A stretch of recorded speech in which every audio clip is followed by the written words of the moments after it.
Welcome everybody to Grumpy Old Men, where two 60-ish gentlemen living in Phang in PHANG, Thailand, get together once a week and just whinge about things.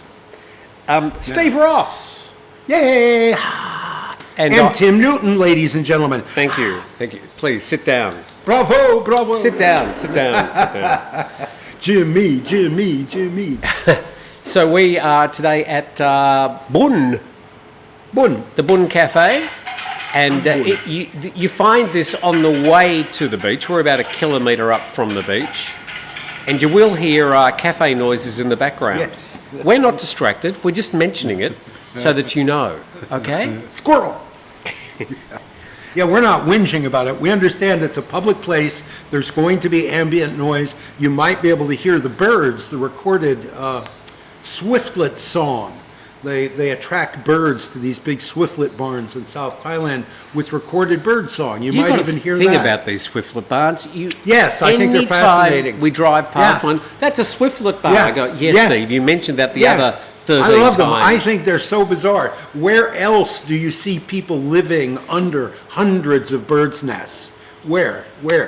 I look at them and I think, renovation and be a good apartment. Airbnb, air, bird and bird. You'd have to get in there with a pressure wash for a couple of days, I think. Well, they are relatively clean. That's why you can live underneath them. The birds don't actually live in these barns, so they don't shit there. It's a relatively clean environment, just dim and dark and still. Now, we should mention at this stage, I mean, I used to be a sort of a sad, lonely, depressed person until I got my banyan tied shirt. And now I'm confident, full of health and vigour. You know, you have more hair than you had It's last amazing. week. Yes, my hair's just sprouting back. everywhere. Yes. Me too, yes, all of those things, yes. I like the shirts. Tell me this morning, when I texted you at about 7:30, saying, is it okay for 8? And did you go, shit, I forgot? No. Really? No, I read Henry Lawson's short story last night. No, I'm prepared, man. I got the notebook. I got the White Lab stickers. I'm ready to rock and roll, I'm dude. thinking No. You forgot. I did notice that, typically, when we first started doing these every week, 2.5 years ago, there was a week's worth of conversation before every event. We would talk about where are we going to go, what are we going to talk about, and we used to really sort of sweat about, oh, gee, where are we going to go this week? Yeah, and now you just pull up to the front door at 8 o'clock on a Sunday morning. I get in the car and we go wherever we're going to go. And it's become a lot more cash. And I did take note of that. I think this is the first week that we had zero communication before about this. We see each other during the week. But about this show, we didn't talk about it at all until half an hour ago when you picked me up at the house. And I think that's great. We're sort of settling into our groove. I think that after 100 shows, I think the camera angle's a little bit too much on you. That's okay. Sure. Okay. I think that's better. See, he's learning how to be a producer. Much better. Okay. I'll give you a little bit of camera. So what are you going to do? We've got one more of these before I leave. Who are you going to cut out of frame when I'm gone? So there's options. Can I first mention, though, while we're on banyan tied... Oh, okay, sure. If you would like to buy one of these fabulous shirts. Now, these are some sort of hybrid synthetic. Okay. They're not cotton. But let me tell you, having lived in the tropics for 14 years, that the worst thing you can wear in the tropics, unless you're sort of in a fashion show, is pure cotton. Pure cotton sounds great, but it just soaks up all the perspiration and it gets very, very heavy. So these sort of fabrics are developed for the tropics, made in Thailand, and there's 5 different designs. These are 2. Steve wasn't wearing one this morning when I arrived. I made a mistake in my closet. I thought it was.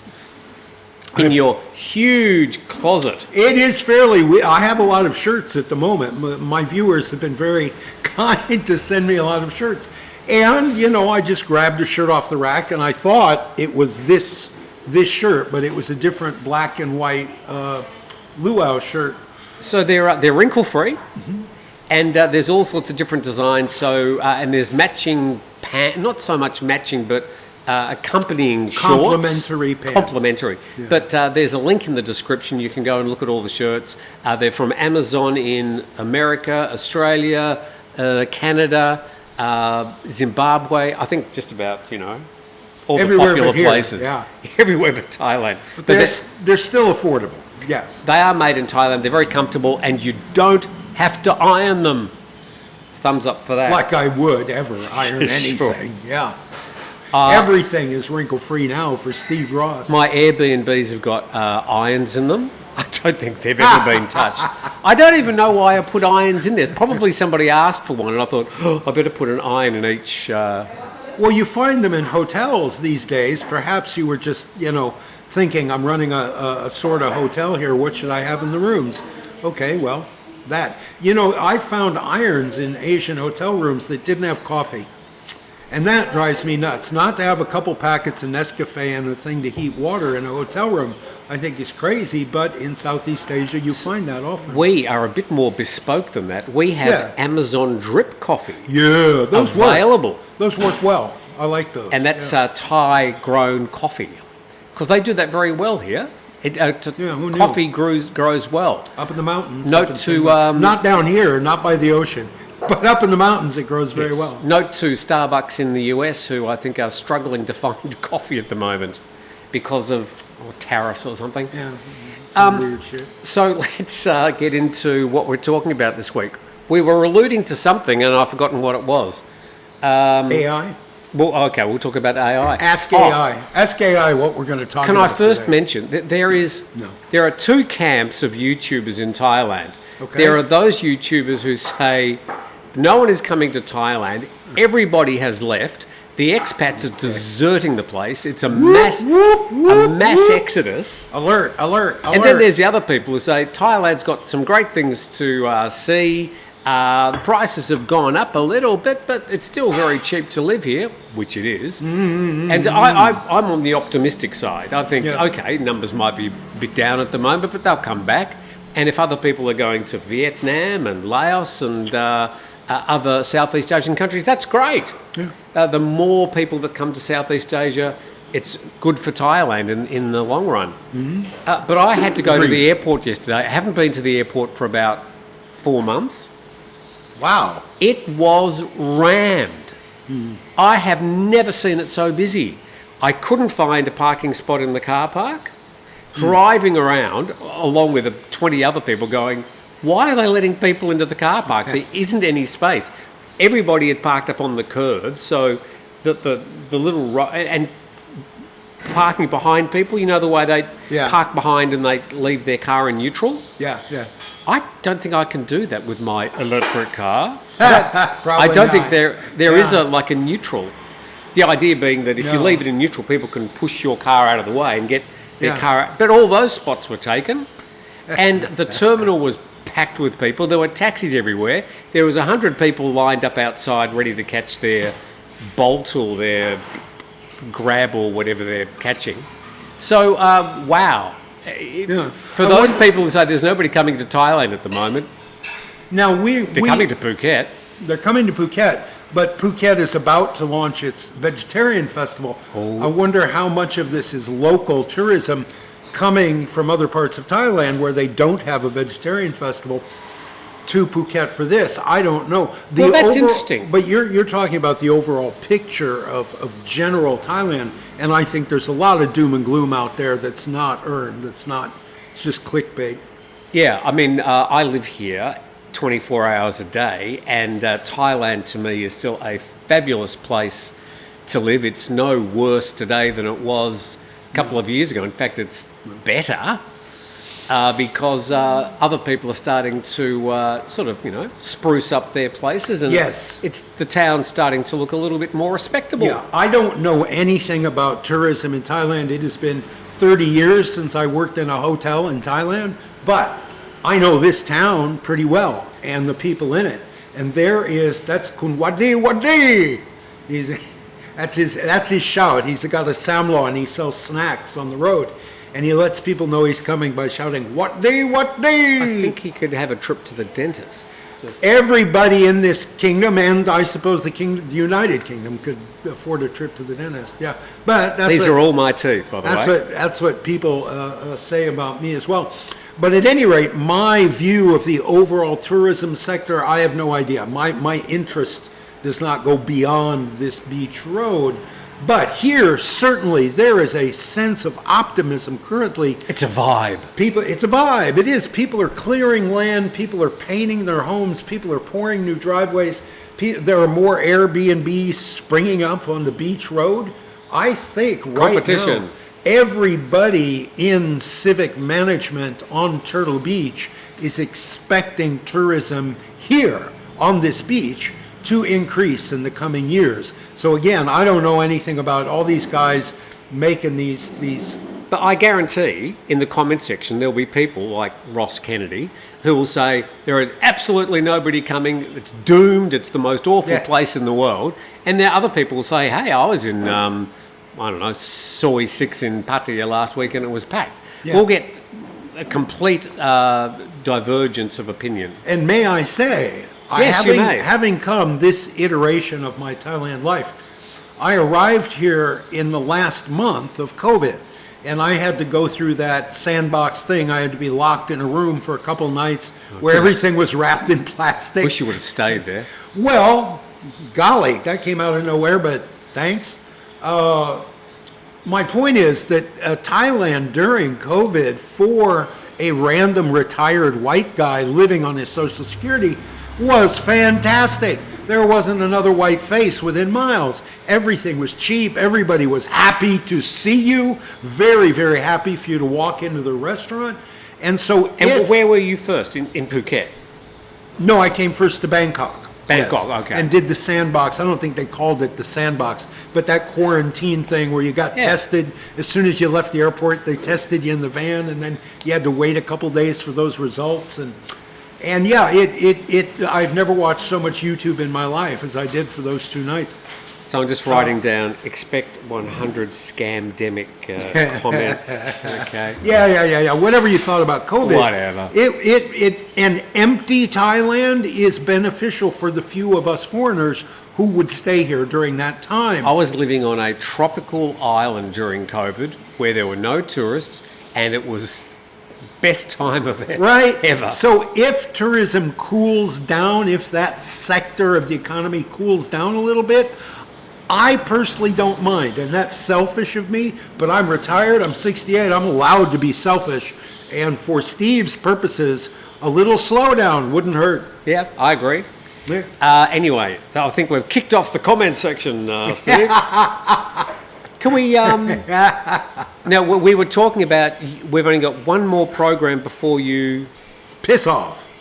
Well, yes, before I go home to Iowa. And I have to drive you to the airport? Well, you volunteered before you knew the flight was at midnight. I'm charging you, don't you worry about that. That's fine. Yeah, I'm rolling in dough. But yeah, we will do one of these more, and I leave Monday morning. So we will do one more on a Sunday morning. So you fly out at like midnight or something. So you're flying Phuket to... Doha. Doha. So you're going that way. You're going the backwards way. I guess. It was the cheapest ticket that they had. Yes. So I think there's 16 stops along the way. But you're on Etihad or something. In Tokyo, you have to get out and polish the outside of the plane. You have to help the crew. Yeah. So it's Etihad, or it's one of those Middle East airlines? They're all very good. Oh, Qatar Air. Qatar. Or Qatar Air. So you're flying first class, of course? No. I would love to, but no, I'm not. Are you in the back of the plane? Yes, I'm in the back. I actually have to fit myself in the overhead rack. It's that cheap a ticket. You're flying. They put a tag through your nose. I thought it was a very good price. They sedate you and put you in the. It was. I think. I haven't flown in 3 years. I don't know, but it was affordable. It was exactly 1 month of my Social Security. So it's 3 flights because you've got to then fly from Doha to... I think it's... Chicago. Doha, Chicago, Cedar Rapids. Right. And then I think Amy's going to come pick me up. By the way, My friend Amy, my dear best friend Amy, today is her birthday. Oh, And I think she looks 19 or 20. I think she's probably in her early 20s. We went to high school together and junior high together. gee, she would have been young then. Yes, and Amy, I think you watch these sometimes. If you're out there, happy birthday, and I'll see you in a couple weeks. Happy birthday indeed. Thank you for indulging me on that. So I don't know whether we're going to record additional shows to carry you through. Oh, Because I've sent out messages to people saying, hey, would you like to fill in while Steve's away? And of course, they all come back saying, Steve who? yeah, right. Makes sense. But they're unavailable, they're doing something else, they haven't finished knitting a jumper. I've had all sorts of excuses. It's big damn shoes to fill, Oh, and they're yeah. afraid. They're afraid Yeah. to be compared Yeah. to all of this showbiz wizardry. And they would be too. So we don't know what's going to happen while Steve's away. Something Make sure will it's happen. somebody with intact eustachian tubes. All I right? might do the show myself and just talk to an imaginary person. An empty chair like Which would be- Charlton Heston. Be much more interesting. Berate an empty chair. Yeah. I could Just drape a shirt over the I back could of a use chair. AI. You could talk to AI Steve. That's a fascinating idea. I'm intrigued by that. We won't have as many Steve got it wrong comments the No, following we week. won't. We'd have nothing to talk AI about. never gets anything wrong. That's one thing you can count on. It never gets anything Look, wrong. I tell you what, we hear, of course, when AI does get something wrong, everybody trumpets it out. Oh, rah, rah, rah, rah. My use of AI, and I do use it quite often, is, in fact, I use it every day. I found it very reliable so far. I think if you push it and you sort of get into political territory, then it's going to sort of wax and wane and try and sort of stay in the middle, because there's a lot of training to try and make sure AI is not too political. Remembering that AI mostly, the biggest, most common systems, are from the US. So they have a bit of a US political bias, and they're very aware of that in the training. But AI is used by people everywhere else in the world that really don't give a tinker's cuss. So sometimes if I am getting into political stuff, I will use DeepSeek, which is a Chinese alternative, which tends to treat US politics a lot more down the middle. But don't ask it anything about Taiwan. I'm sorry, I can't talk about that. So you use them as if you know, like when you ask a question to anybody, if you understand where they're coming from, who's paying the bills, then you can sort of appreciate the answers a bit more. But these days, I don't use Google anymore. Rather than putting in, if you're searching for the cafe nearest to the Phuket airport, you would go Phuket Airport Cafe, and it would come up with different links. Now what you do is you go, tell me what the closest cafe is to the Phuket airport, and it'll give you an answer. So rather than just putting in prompt words, you ask a question, and it will answer you. You could always ask a question of Google. It would operate off the prompt words, I guess, the keywords, and ignore syntax and articles and particles. But I still use Google, but the first thing it always offers me is an AI result. I don't know what AI application does that, but these days, if you Google something, the first citation, top of the page, instead of being an ad, will be an AI result, an answer to your question. And if you ask the question well, specific to what you want, it will give you a specific answer. Rather than a list of coffee shops. All right. So this is, and sort of Google just morphed into this, but the Google search would have died otherwise. Because you'd go to ChatGPT or to DeepSeek or whatever and ask those questions. So Google has morphed into becoming, rather than a search engine, it's becoming an answer engine. You just helped me buy a new computer. And I drove you to the and you kept me calm while I was in the stressful situation of making a large purchase in a room full of strangers. by taking you to Sizzler.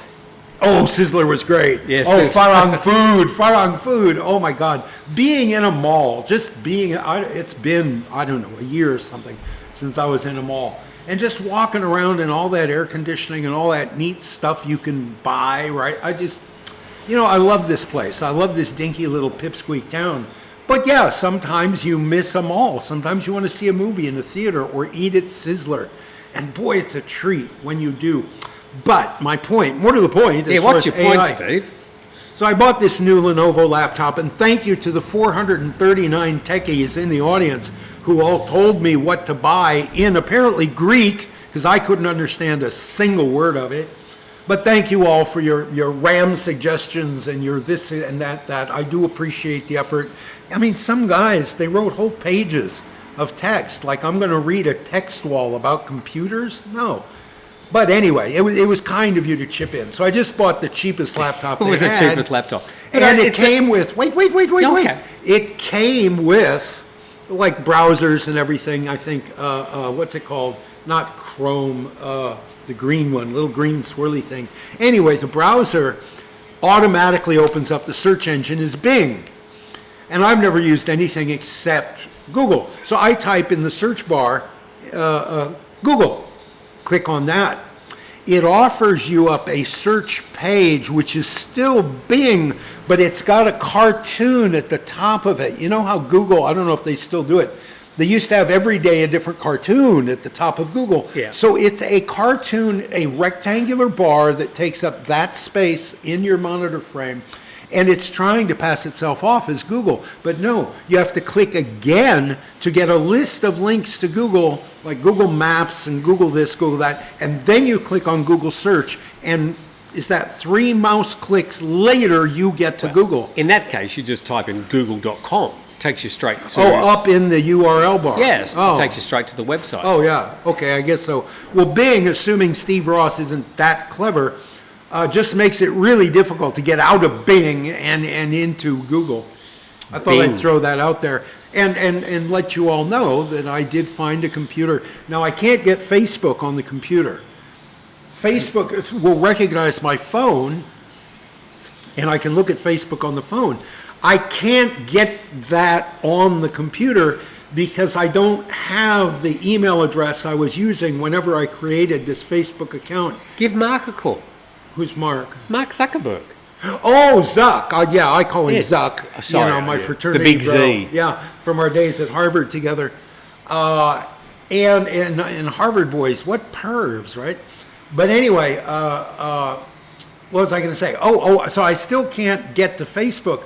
So it's really interesting. It's been a week-long hiatus from, for the most part, social media. We're all grateful. I think so, and I'm grateful too. I really, I'm getting used to getting up in the morning and going out and sitting in front of the house with a cup of coffee. Enjoying the... Yeah, instead of, when your tenants are not parked right in front of my house. Instead of, starting with email and starting with social media and getting all jazzed up at 4:30 in the morning with my first cup of coffee. So I think this is a good thing for Steve. I think having this inferior machine and not being able to get to Facebook. It's working okay. It's working except okay. for that. Yeah, I can still, with the phone, I only use Facebook now to post pictures of my turtles.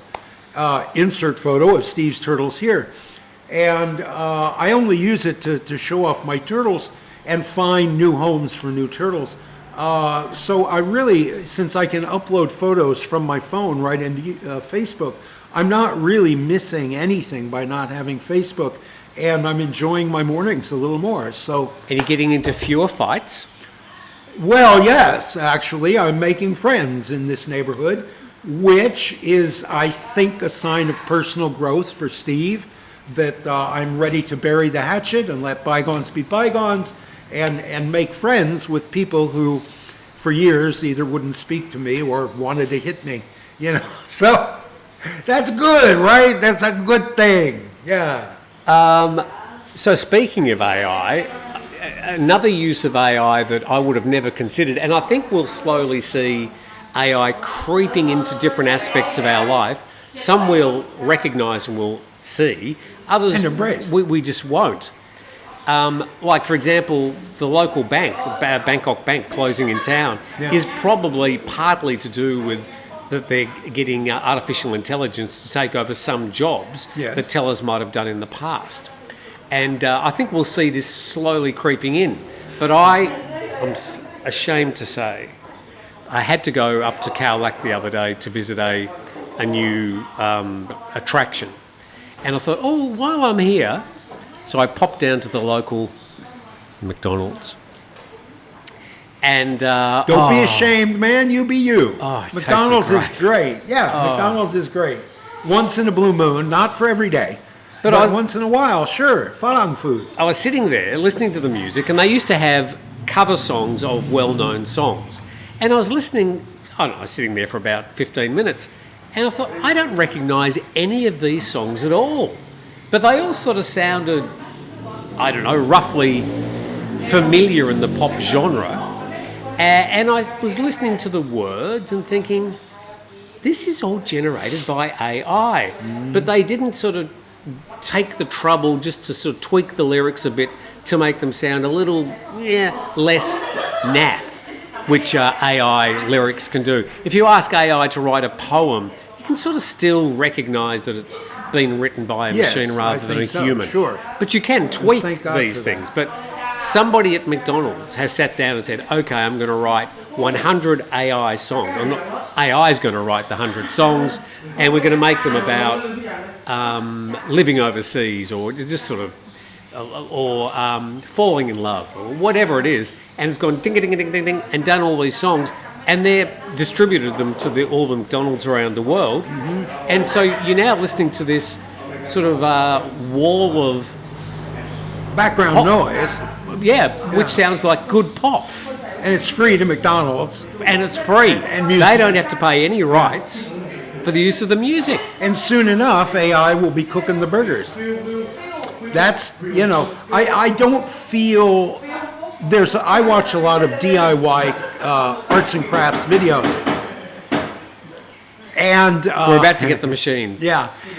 And I watch a lot of, women doing paper mache and things like that, and Halloween decorations this time of year.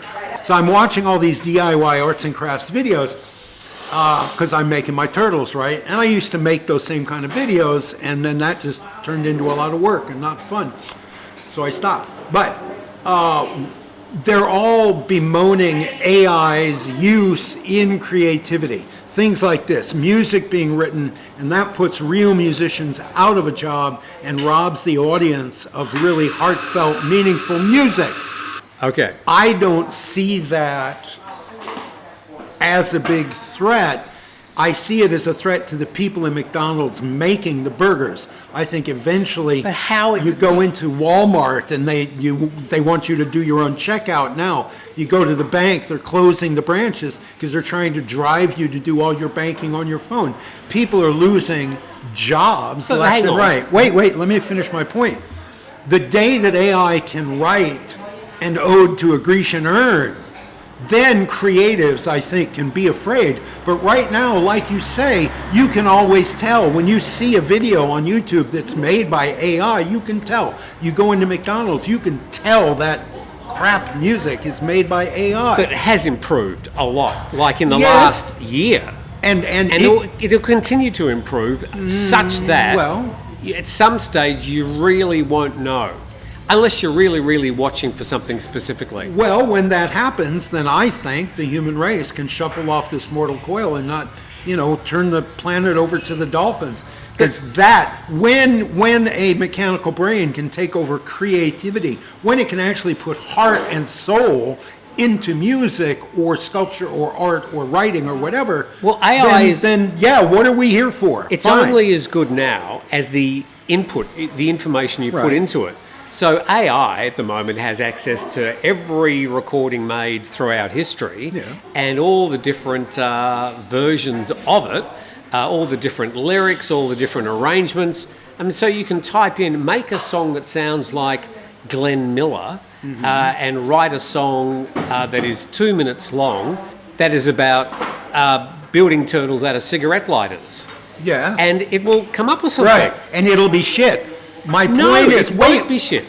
When you can say to AI, write a song that makes people cry, like As Time Goes By, right? As time goes by. Plenty of people in the world cry when they hear that song. Write a song that makes 50,000 people come to a Taylor Swift concert, right? When AI can move the human soul through creativity, then creatives will be threatened.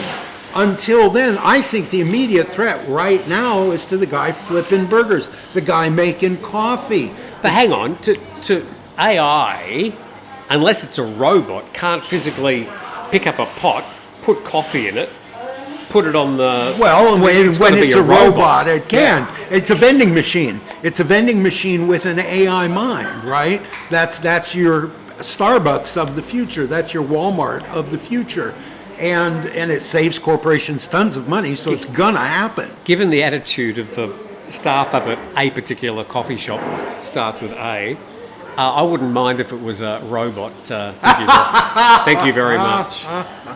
You know, they show movies at Mackay on Saturday nights. Yes. And I never have stopped and watched a movie because I don't know anybody there, and I'm going to be asleep by 9 anyway. But, you know, I think that one advantage to these little pop-up, trendy, kitschy coffee shops in Thailand is they're not the A place. They're not the Starbucks. They're not a big chain and a franchise. Yeah, they're little family-owned They've joints. got wrinkles. Yeah, they got wrinkles. And they're funky and weird, and sometimes the coffee's too strong or too How weak. do you define kitsch? It's a word that I haven't heard for quite a while. Yeah? Kitsch. Something in bad taste, but it makes you smile. Yeah, Yeah. that's pretty good. Maybe a little hint of nostalgia thrown Yeah. in there, something from, you know... Like this program. Yes, okay. Yes, it's- Art Deco is not kitsch, but that yeah. 1950s Bakelite aesthetic with the avocado refrigerators in Mom's kitchen, or tangerine, or all these other bright colors, that's kitschy. Art Deco is not. Art Deco is a serious art movement, right? My father was a bit of a budding architect, and he designed this sort of Spanish-esque hacienda, I suppose you'd call it, in 1971, that he had a friend build, and it was our family house for about 15 years. Whoa. And beautiful house, and my mother did the decor, and for the time it was very trendy. It had olive green shag pile carpet. Like, after 15 years, think of all the bacteria that was accumulated in that. And get ready for it, it had bright orange, sort of, what do you call that pattern? There's a particular, but it was Paisley? bright, paisley. Yeah. Bright orange paisley wallpaper. And I mean, at the time we thought, oh, this looks cool. Yeah, But sure, and you'll- it was cool at the time. Yeah, now it is kitsch and retro. And had arches and all through the house nostalgia. too, because it was Spanish. Hacienda. Yeah. Sí, yo quiero Taco Bell. Very sadly, that house has been pulled down and replaced Aw. with some apartments. Everything has been torn down and replaced with apartments. Everything in the world. Well, it's progress, Steve. That's It what is happens with progress. And that's why, yeah, I'm a little torn about seeing this town sprucing itself up for a projected tourism boom. But do you think it is? They're just sprucing it up for themselves, maybe. Well, but they haven't spruced anything up in this town for 5 years. There hasn't been a lick of paint put on anything in this street in 5 years. And today, every other property is knocking down or building up. Do you know what? I think it's a renaissance. I could rent out my pressure washer because a few of the places need a bit of a pressure wash. Yeah, they all do, of course, yeah. Yeah, you know, it's amazing. Because of one of the reasons we love this country is the lack of regulation. It is a very homogenized, uniformity-worshiping, rule-abiding place, but at the same time, if your neighbor's house, property is a pigsty, you can't really complain about that. There's no homeowners association, there's no chamber of commerce to go to. He's allowed to have anything he wants. So you find these great big palaces next to these ramshackle slums. And you find commerce going on in people's homes, people selling out of the front of the house because they don't need a license. They don't need to pay business taxes. It's just a card table. Grandma sits there selling some hands of bananas. And we like that. We like all that. But at the same time, as we were coming up the street just now, noting what properties were being refurbished and pointing at properties we'd like to see refurbished. Yes. There's some real dumps on this Maybe street. we should walk along with some stickers and put the sticker on the house. Fix up and your say, place. Yeah. Otherwise, we'll mention you on the program. Oh, yeah. How to make ourselves very welcome in this community. Sure. But you know what? I think I'm torn. Because on one hand, I love the charming, old-fashioned, quaint aspect of this village. But on the other hand, these people are dirt poor, many of them. Not the people in here this morning.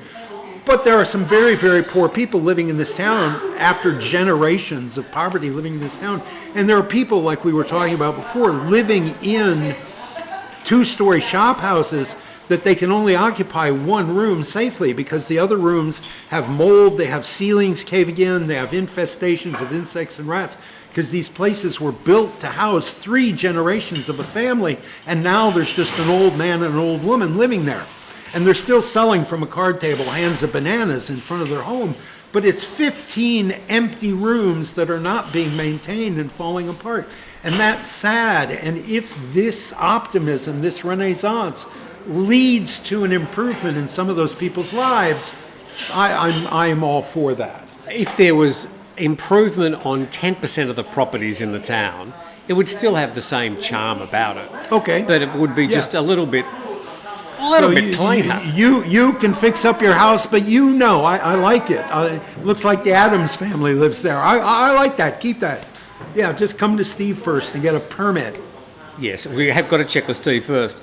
I have got 2 American ladies in one of my beach houses next door. If they're American, they're not ladies.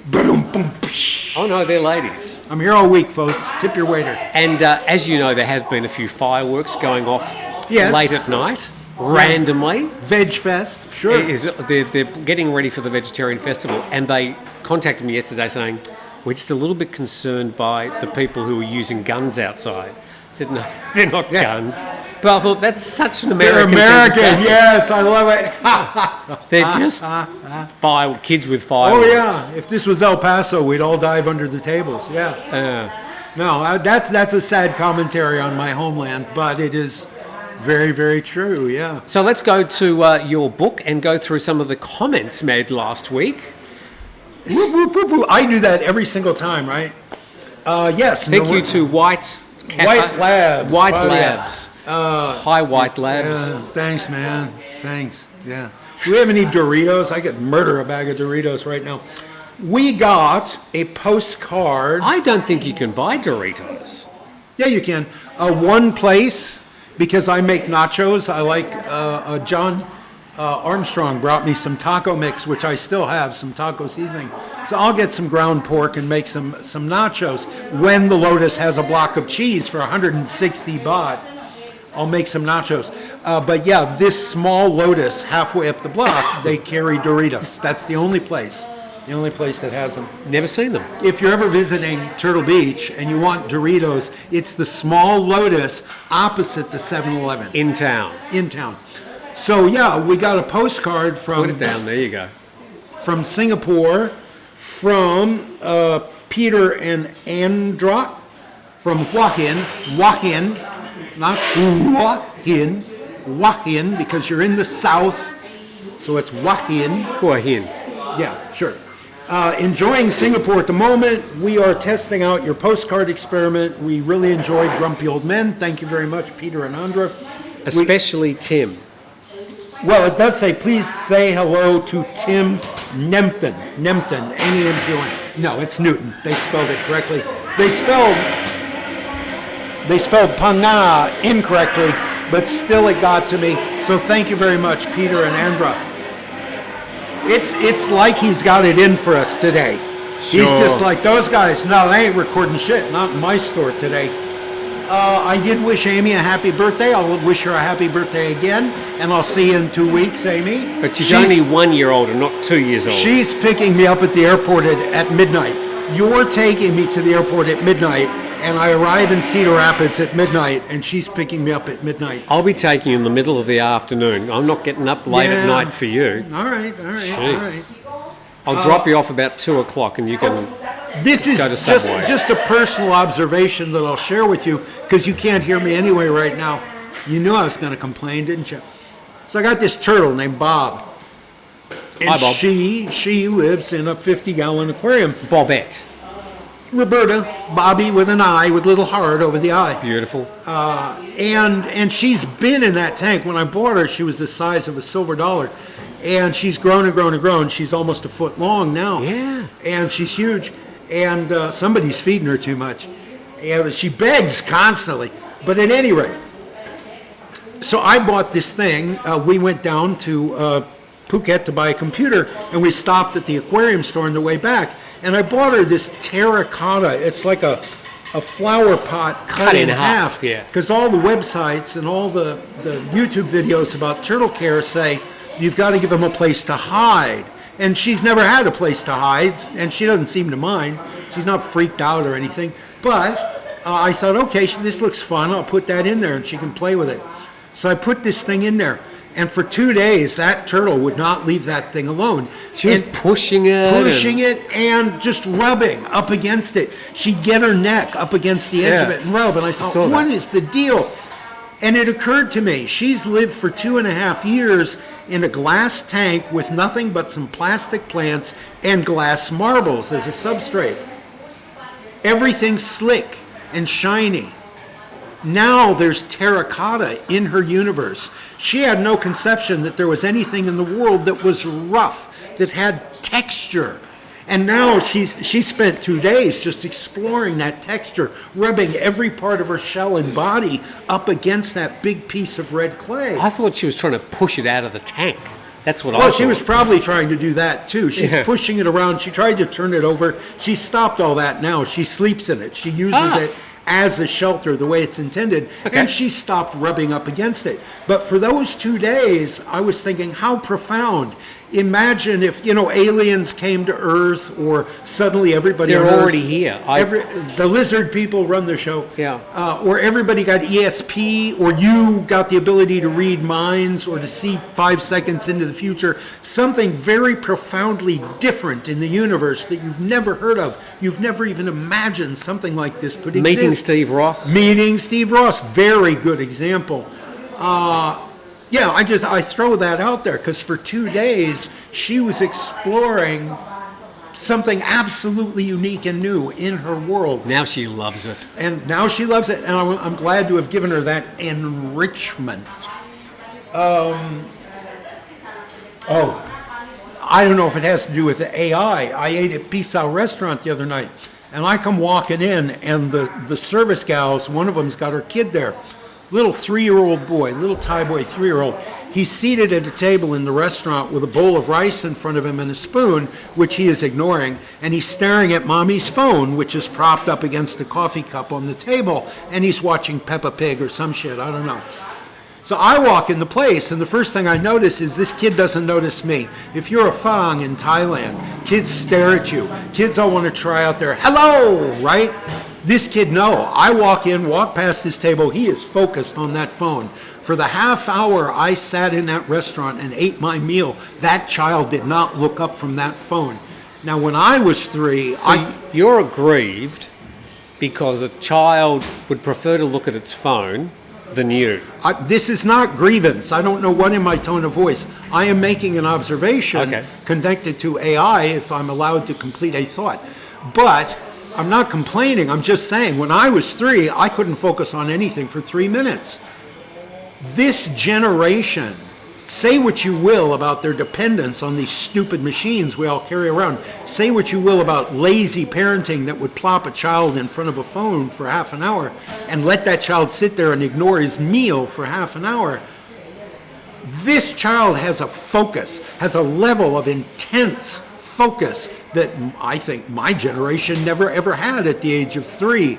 And that's going to have some very profound, that's going to have some very, very profound effects on the future, I think. Just an observation. I'm not complaining. Though, would I have preferred if the child looked up and said, Lung Fai Chak, Sawadee Cup, hello? Yeah, I'd have been tickled by that. But no, I'm not complaining. That's something I never saw in my life. You are a bit ADHD. A lot. I'm a lot ADHD. So But I not all kids are like you. Well, I think they are. I think all 2 and 3-year-olds are very scatterbrained.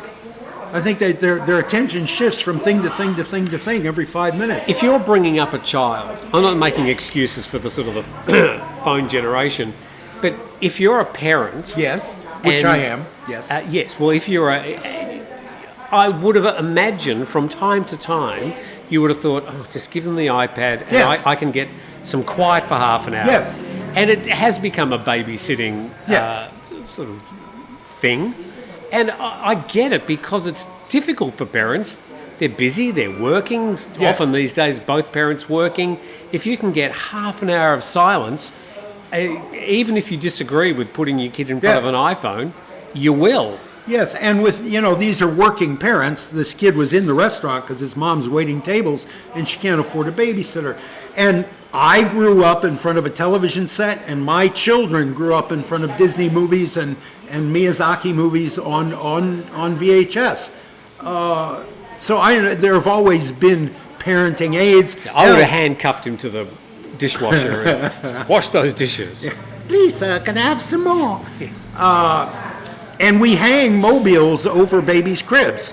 We're constantly trying to distract and amuse children.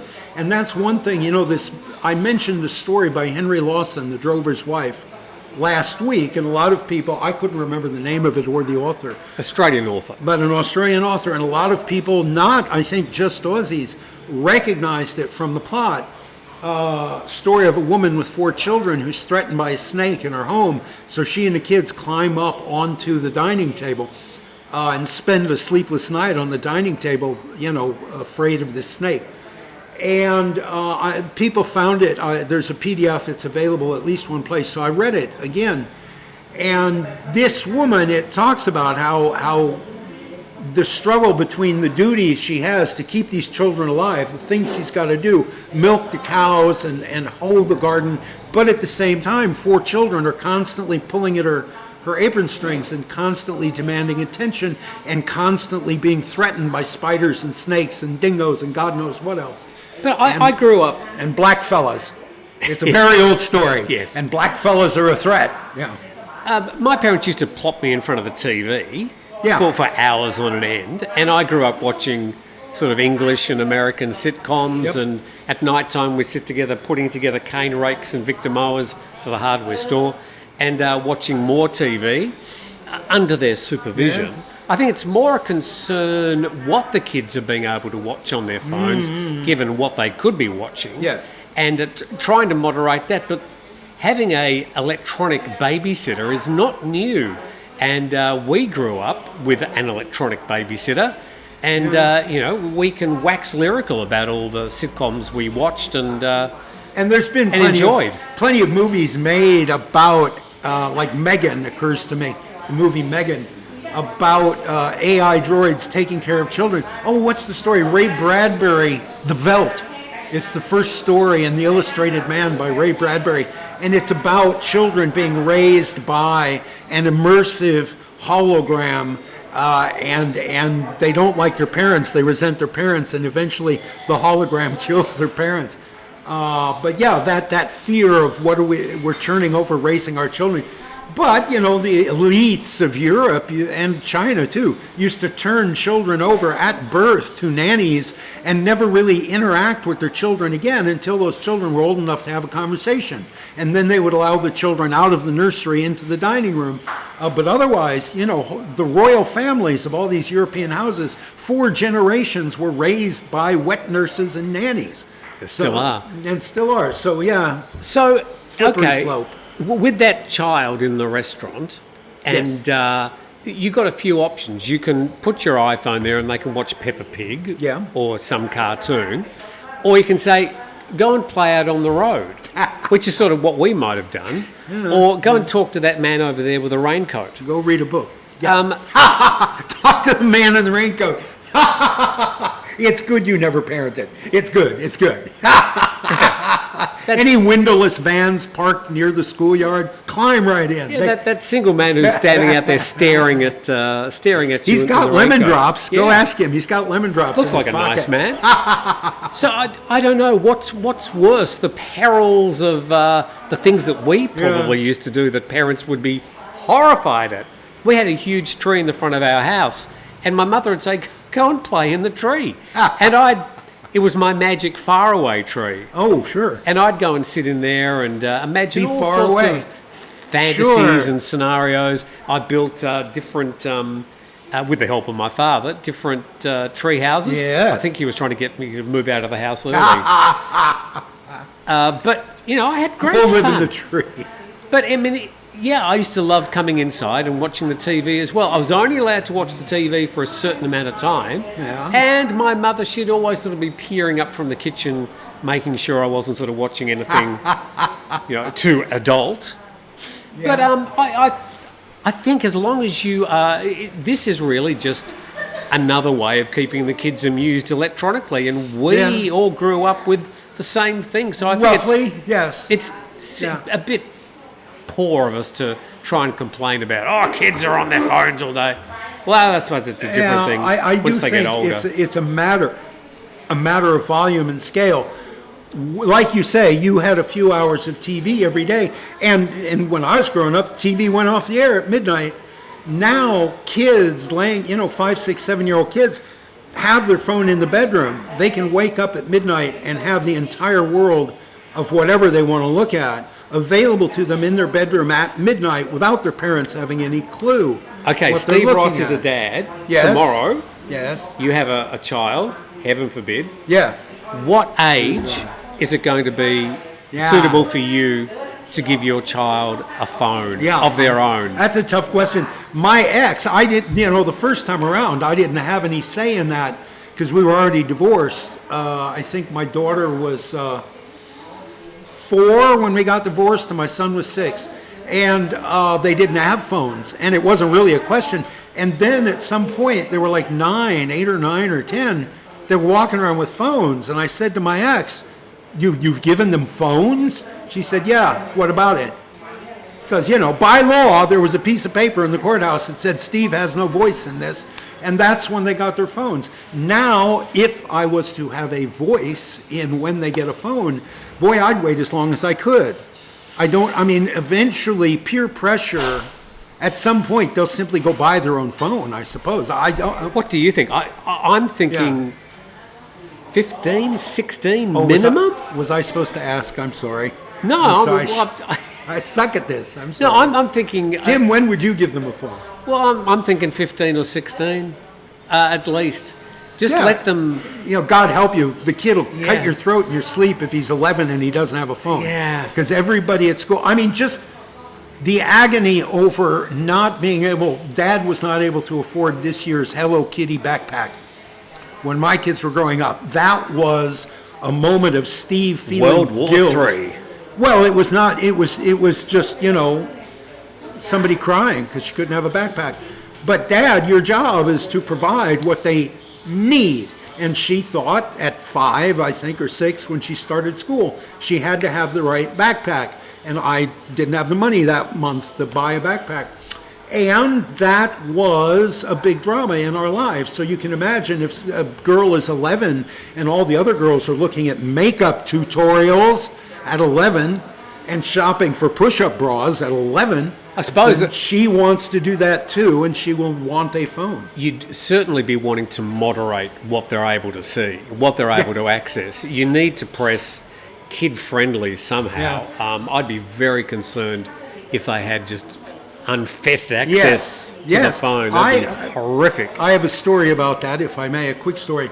So my cousin Joel, he's got these very brilliant kids, a bunch of very brilliant kids, and the oldest is a boy, and he was like, he went through school, he cruised through school, he never had a late assignment, he never got anything but A's, brilliant child, and in advanced classes and everything, it's still hyper accelerated learning.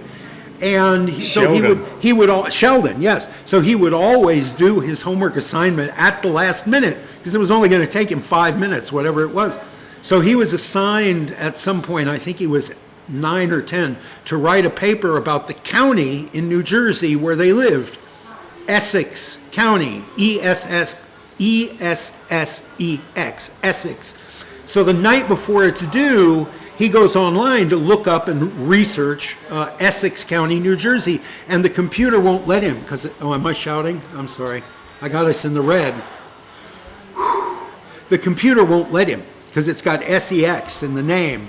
And that was the only school assignment he ever turned in late because his parents had to figure out how to turn off the child protection thingies on the computer. Ooh. They had 3 kids, so they had the computer store install this child protection thing, and neither of them knew how to turn it off. So that night he couldn't do research. The only school assignment, he's a doctor now, and I'm sure it's the only assignment he's ever had that he got in late. I thought it was going to have a sad ending, but no. It had a happy ending. This is what your child controls. You can put child controls on the computer, and I suppose, this whatever computer he was allowed to look at, again, he grew up, my cousin's kids grew up when I did, kind of on the cusp of before phones and after phones.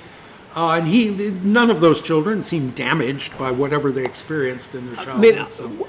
The other thing is that they are growing up into a society that they are going to have these, they're going to be more modern, they're going to need to know about how to interact with them, they're going to be working on these. Sort of, they're going to know how to use a keyboard. So the earlier they learn, the more intuitive it is. And there's all sorts of very interesting nuances to this one. But I'd be interested to hear what you have to say. Let's move on to another topic. Just as a last note on this computer stuff, Andrew has gotten sick and tired of me calling and asking for computer help. Because while from the 97 on, I made my living at a keyboard on a computer system somewhere. But there were always IT guys. If you had a problem, you just dialed 477 or something, and some lanky young millennial would come and fix your computer for you. And so here I am now, and I've got a computer in my home, and I don't know how to do anything on it but type. And I don't know if something gets stuck or it doesn't. I don't know even where to start to look for it. So Andrew lives down the street, so I've been calling Andrew. I think he's sick and tired of me calling him. But that's the thing. These kids are going to have to know the shit Steve didn't know, because they're going to be working remotely on their phones, and there isn't going to be an IT guy 2 floors below them who'll answer the phone and come fix the PEBCAC error. Well, of course, you could go onto your computer and ask the question about how do I fix this? And there will be... if it's working. There'll be an answer. Sure there will. Can I indulge in a little bit of a promotion? Of a friend's child. I don't know if anybody's interested in live theater out there, but I am. And my friend Irene got in touch with me after many years this week, and what are your kids doing? What are your kids doing? And she's got a son who has invented... He's been recognized in the New Yorker magazine for inventing a new kind of theater, which is a big, big deal in the world of theater, because everybody's been predicting that live performance will suffer and die in competition with this machine. So he's invented this kind of theater where you call, and he invented it during COVID, you call a number, and at the other end, an actor will pick up that phone, a live actor, and he will be technical support. And you'll have this conversation with technical support, and you've got a goal. You're a protagonist, you have a goal you're pursuing. The man on the other end is the antagonist, he's thwarting your goal, and your goal is to try to end this phone call successfully. And it's hugely successful, and it's called the Candle House Collective is the name of this guy's, Evan Knighton is his name. A new form of theater, of live performance that's never existed before, and it came out of this technology during lockdown. I think that's wonderful. I haven't called yet because I live in Thailand and my phone won't make international calls, but the first thing I'm going to do when I get home is call Candle House. It's like, I don't know, $5 for 30 minutes or something like that. I'm not even slightly worried about AI stopping people from being creative. I think it'll probably give them more creative outlets. It'll give them sort of different research materials, but humans will continue to create. Yes. It's in our DNA. Right, because we can make stuff that makes each other cry. We can write songs or write short stories that make another human being cry. And Watch this for an hour. That'll make you cry. The shirts. The shirts. I'm blind. My eyes. All right, one more. Oh, just one more. Well, I've been trying to push you along for the last half hour. I can't do How to Sex a Turtle. Master Splinter was the sensei in Teenage Mutant Ninja. Splinter. Yes. I think we said Spitter or something. Steve got it wrong. Splinter. Oh, well, I couldn't even think of it. Oh, Tim got it wrong. Apparently, we're misusing the microphone, and it's supposed to be suspended from the ceiling on rubber bands so that we talk like this. Apparently, we have a lot of sound techies in our I didn't say the one audience. about rubber bands. Somebody said... Gravity? Tell Steve, I'm sorry to tell Steve, there are a bunch of motorcycles in Iowa. Sure, there are guys riding Harleys in Iowa. There's probably 3 or 4 Harley dealerships in Iowa compared to the 230 in Texas. But half the year, all those motorcycles in Iowa are in the garage. You literally cannot ride on 2 wheels on an icy road. So all across the Midwest and northern states, North Dakota, South Dakota, Minnesota, Michigan, there's not as many bikers as there are in, say, Florida. How many 110cc step-throughs are there? None. 0. Zip. I suppose in the cities, in urban centers, particularly Portland, San Francisco, all of the places that are hellholes and need to be invaded by the U.S. military, you see some people on Vespas going to the coffee shop or the farmer's market. Yeah, in urban areas. Certainly in Iowa, no.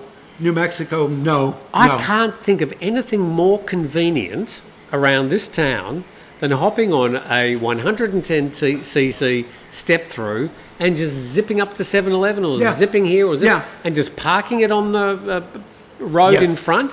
It's just so easy. They need to manufacture them with bigger baskets. That's my only complaint. Yes. I can never fit everything I need. My Zoomer doesn't have any baskets. Yeah. At least the iClick has I don't know what that's a couple about. of pockets. Oh, it's difficult. That's I've got to carry a backpack. Somebody... This is the last one. Oh, for fuck's sake. Cats sleep 12 to 16 hours a day. Just to answer a question that was posed last week. Mine don't sleep... Maybe 12. I wouldn't say 16. I'm just telling you what the correspondent said. I've got 3 cats. I know these things. All right. About 12 hours. I have one more, but no. My cats are very busy. Okay, one more. One more. The last one. I said last week a very pretty woman walked past us as we were recording. I acknowledged her with the male gaze, and somebody chided me for that, and I said, well, she spent an hour in front of the mirror getting ready for the male gaze today. And it would be impolite of me not to notice how pretty she is. And somebody said, well, yes, Steve, it's more that fashion and makeup and hair is how women compete with each other. It's not just for the male gaze. It's how they establish hierarchy in the female community. I'm prettier than you, therefore I'm the queen bee. And if you saw the movie Mean Girls, that's how it works. So anyway, somebody corrected me, and I think I agree with that. I think I don't understand a lot about women, but I think that is true. Women judge each other much more harshly on their appearances than men do. All right, that's it. I'm sorry. Thank you for your patience. I'm certainly of the belief that men should be allowed to be men and women should be able to be women. Men are from Mars, women are from Venus. I subscribe to that, and I think there needs to be guardrails, and maybe those guardrails have been placed too far one way over the last 2 decades, and there's a bit of a pushback against that, and I get it. That might be a topic for another conversation next week on Grumpy Old Men. All right, I'll be here, sure. So the topic, men are from Mars, women are from Venus. That'll get some comments too. We especially invite the comments of our women viewers. You know, I'm just going to spend half an hour talking about my divorce. Of course. That's all it's going to be, folks. Yeah. You're going to dine out on that for the rest of your life. I'm going to obsess over that and suffer about that for the rest of my life. It'll be at least another 2 Pete interviews, I'd say. That's all he wants to talk about, that son of a bitch. Yeah. Hi, Pete. thank you very much. Banyan Tide shirts all the way. Well, they're made in Thailand, and they're very comfortable to wear. And we have become the most popular people in town since we've been wearing these. Oh, yeah. Signing autographs for at least an hour each day. They throw rose petals on the sidewalk in front of us as we walk. Yeah. Oh, yeah, these shirts, man, they'll change your life. People just dropping gold bars on our doorsteps, saying, "I hope you can use these." With a little note, love the shirts. Yeah, it's amazing how much your life will change with a Banyan Tide shirt. Yeah, true that. Thank you very much for your time. Thank you for having me. I'm sorry if I was shouting this week. Between the machine and the coffee, I feel like I was very loud. I apologize. The coffee. And one more show before you head back to Iowa. What is apart from saying hello to your mum and Amy, what's the third thing that you are looking forward to? I want to call the Candle House Collective and listen to this new form of theater, this new form of live performance. Where are they showing it? It's not showing. Oh. It all happens on your phone. Oh, okay. It's you and an actor interacting in a scene that you are improvising as you go. And you used to pay $60 a ticket off Broadway for an immersive theater experience where you would be prompted in the audience to interact with the actors on stage. This is absolutely brand new. You don't have to be in a building. It's not $60 a ticket. You can end the experience whenever you want. How are they making money from it? Oh, you pay like $5 for 30 minutes. Oh, I see. And for an actor, that's working, baby. Sure. That's a day job, man. Sure, and it's very popular. I mean, like I said, he was written up not just to mention. The New Yorker mentions lots of new artsy things all the time. They wrote a damn article about this because it's a new form of performance art that's never existed, and it was created by COVID. Have you seen during COVID? Rye, the teller thing guy in the bank? He wears a red shirt. Right. Yes, it's like that. Yeah. But you're live with him on the phone. There's no camera. There's no Rye's visual. just abusive. I just love it. Yeah. So anyway, I'm going to try that. I'm going to eat some Midwestern food, some corn and pig, and I'm going to walk around Iowa City during a home football game, which is great. Because it's deserted. The whole city's empty because the city's got a population of 40,000. The football stadium holds 60,000. Everybody's in the football stadium. There's nobody downtown. All the stores are shut. And then after the game, all the bars open their doors and it's a madhouse. And it's beautiful fall weather and the trees are changing color. So just a walk, a flaneur around Iowa City in the fall. Flaneur. Whoa. Tell me about flaneur. Flaneur is a French expression meaning, and it was very popular in the Victorian age, meaning you just walk around someplace you've never been before. Oh, I love that. And you look. And so like a book like Bangkok Days by Lawrence Osborne, all he does is walk around. A lot of, what's his name? The Great Railway Bazaar. Anyway, the very famous British travel writer. You just walk and look and think, and walk and look and think, and that's flaneuring. Isn't that great? A new word. Yeah, isn't that great? I've always done that, and I thought I was weird. Turns out it's a whole thing. I think when they put a name to each of the Banyan Tide shirts, they should call this one flaneur. Flaneur. Le flaneur. This is the flaneur shirt. Yeah, I'm a flaneurist. Right, we've got to go. go. Word too. Say goodbye, Steve. Bye, Steve. Wah, wah.